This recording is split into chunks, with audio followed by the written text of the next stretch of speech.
गुरुजी अभी नवरात्र गए तो जैसे बड़ा कंफ्यूजन रहता है कि कन्या पूजन हमको अष्टमी को करना चाहिए कि नवमी को करना चाहिए। तो हमारे हमारी कुलदेवी मातंगी मुंडेश्वरी माँ है एक्चुअली। तो पर घर में हमारा जो नियम जो मतलब ससुराल में चल रहा है वो है कि नवमी को मतलब 9 देवियां होती हैं तो 9 देवियों का पूरा व्रत और वो करके नवमी की ही कढ़ाई होती है। तो गुरुजी इसमें क्या मतलब सही मार्गदर्शन थोड़ा करें। तो ये बात तो सही है कि कन्या भोजन जो है ये आपको करना बहुत आवश्यक है। लेकिन कुछ लोग अष्टमी को करते हैं और कुछ लोग नवमी को करते हैं। इसमें एक दुविधा ऐसी है कि ये जो नियम है क्यों आया है, ये नियम आने के पीछे कारण क्या है। शास्त्र ये कहते हैं कि अष्टमी के दिन, खासकर हवन अष्टमी, नवरात्रि की अष्टमी के दिन घर में हवन नहीं होता है। अगर कोई व्यक्ति अष्टमी के दिन घर में हवन करता है तो वो व्यक्ति जो है उसको हर साल वो हवन करना ही होगा। नहीं करेगा तो उसको प्रॉब्लम आ सकती है। समझ में आया। और सार्वजनिक यज्ञ में आप पार्टिसिपेट कर सकते हो, सार्वजनिक यज्ञ आप करवा भी सकते हो, लेकिन खुद के घर पे अष्टमी के दिन कभी हवन ना करना चाहिए, ना करवाना चाहिए। ओके। तो ये तो एक बात हो गई। तो कुछ लोग जो है वो मानते हैं कि हम करेंगे हर साल, तो वो अष्टमी को हवन करते हैं, तो उनका उपवास भी छूटता है अष्टमी को, और कन्या भोजन भी अष्टमी को होती है। और कुछ लोग जो है वो मानते हैं कि नवमी को हम हवन करेंगे, और नवमी को उनका उपवास छूटता है, और नवमी को कन्या भोजन होता है। तो आप वही फॉलो करें जो आप मानते हैं। कुछ लोग जो है वो लोग अष्टमी के दिन बाहर हवन कर लेते हैं, घर पे हवन नहीं करते। इसलिए बाहर हवन हो गया, जैसे ही हवन हो गया वो अपना उपवास भी छोड़ देते हैं और कन्या भी जिभवा देते हैं। तो अपने ऊपर है, आपको जब भी करना है आप कर सकते हैं।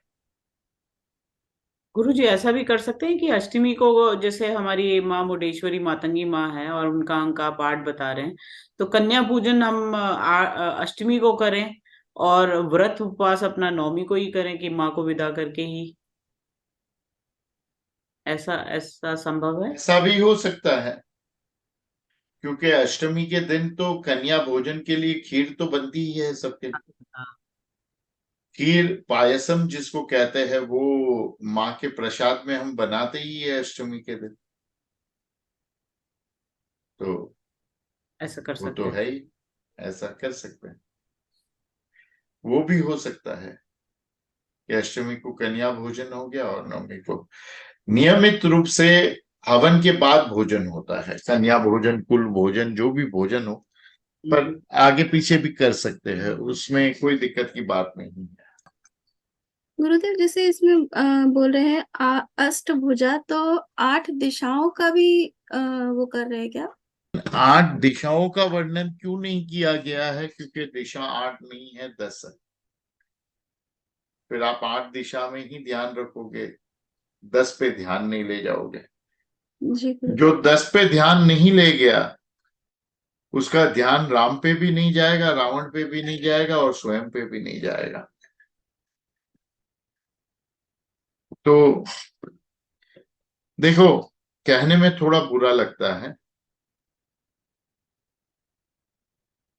लेकिन जितना अच्छा काम श्री आदि शंकराचार्य ने किया है हिंदू धर्म के लिए, उतनी दिक्कतें भी पैदा की है हिंदू धर्म के लिए। जैन और बौद्ध धर्म बहुत ना बढ़े, सिख धर्म बहुत ना बढ़े, और हिंदू धर्म में समाहित रहे, इसके लिए जो उल्टा सीधा ज्ञान, वेद का ज्ञान कह के प्रचार किया है, आत्मा का नाम दे के प्रचार किया है, उससे बहुत ज्यादा भ्रांतियां फैली हुई है हिंदू धर्म में।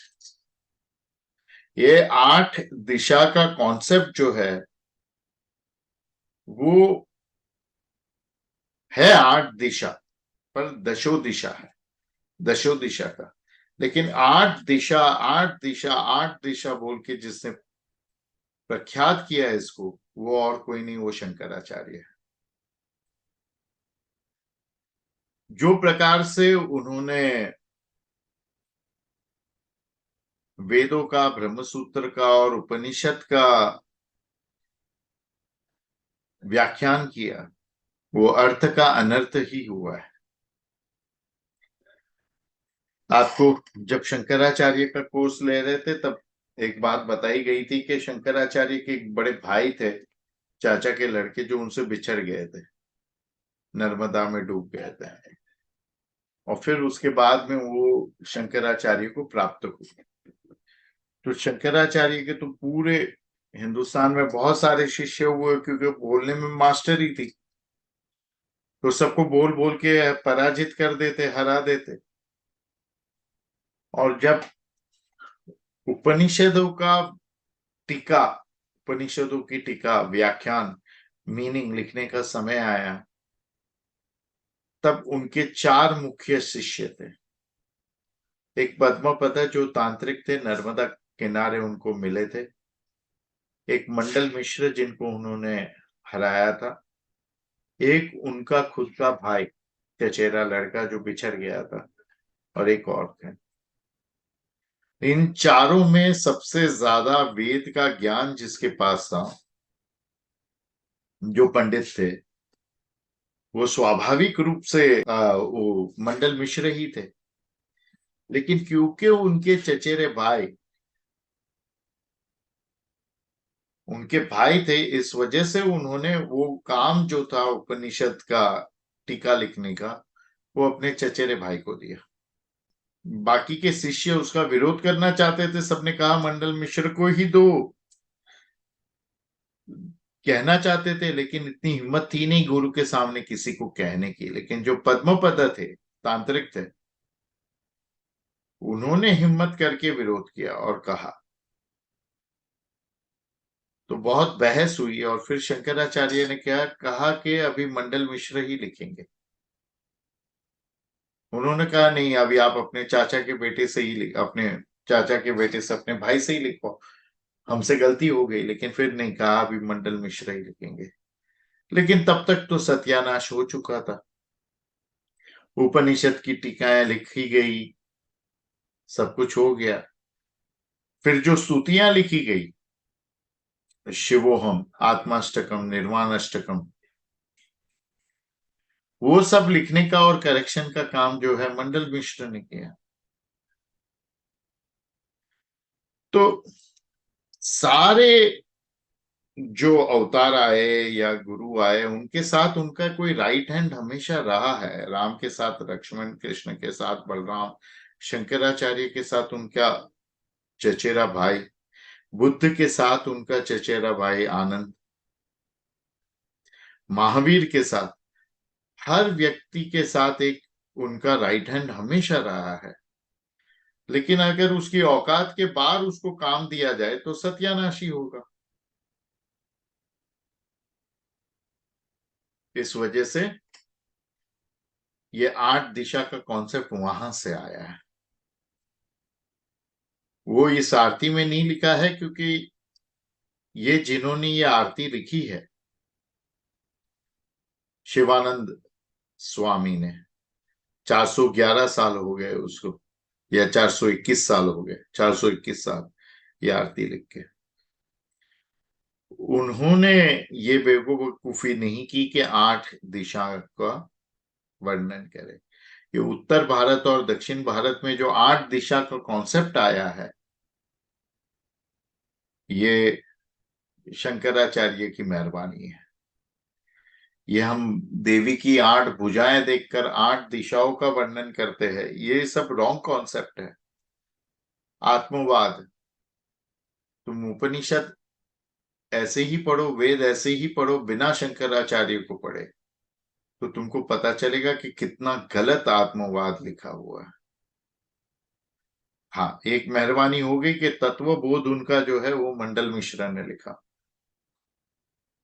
नहीं तो उसमें भी गड़बड़ी होती ही होती।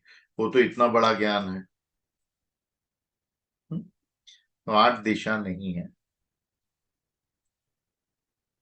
Thank you Gurudev.